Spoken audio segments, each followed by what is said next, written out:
In this video, I am going to illustrate the course of arteries in upper limb starting from hand to the axilla, which includes the superficial and deep palmar arch of hand, course of radial and ulnar artery in the forearm, and brachial artery in the arm.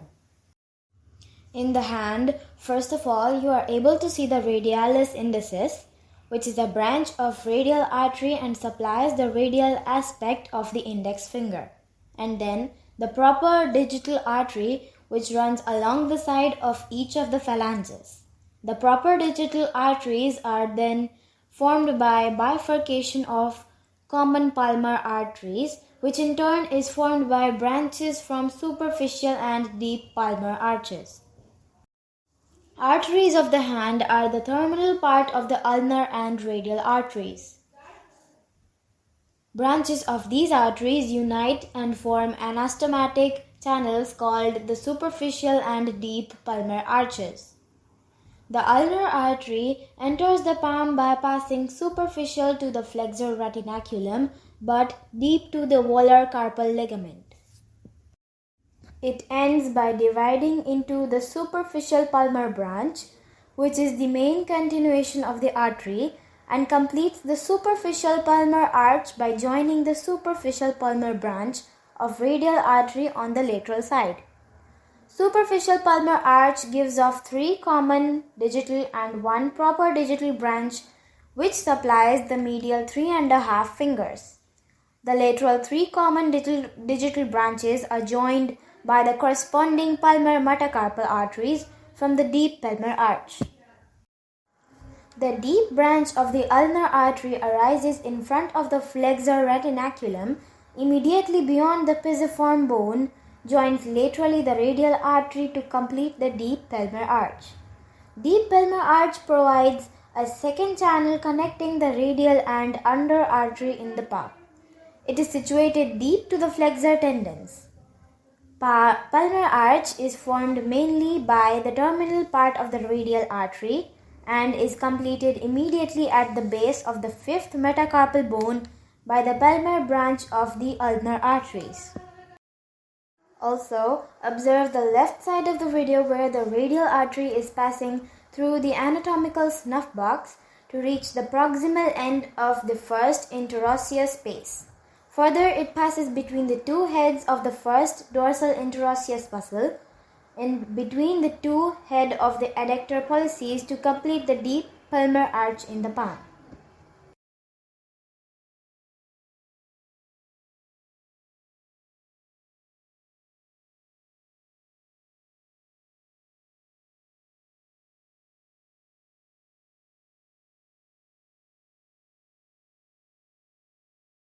Here, on the lateral side, you see the superficial palmar branch of the radial artery. The radial artery then runs obliquely downward and backward to supply both sides of the thumb and lateral side of the index finger. In addition, you can see anteriorly the palmar carpal branch and posteriorly the dorsal carpal branch.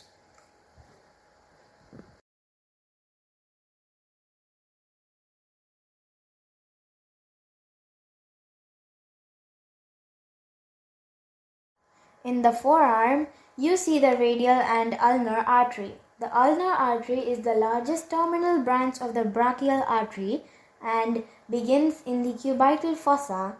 It runs down obliquely downward and medially in the upper 1/3 of the forearm, but in the lower 2/3 of the forearm, its course is vertical and enters the palm by passing superficial to the flexor retinaculum. The radial artery is the smaller terminal branch of the brachial artery in the cubital fossa. It runs downward to the wrist with a little convexity. It leaves the forearm by turning posteriorly and entering the anatomical snub box. As compared to the ulnar artery, it is quite superficial throughout its whole course.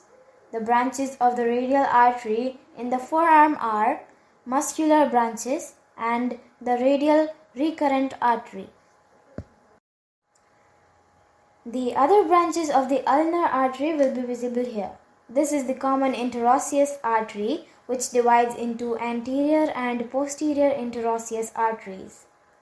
Now, you see the branches of the ulnar artery at the elbow joint, that is, the anterior and posterior ulnar recurrent artery.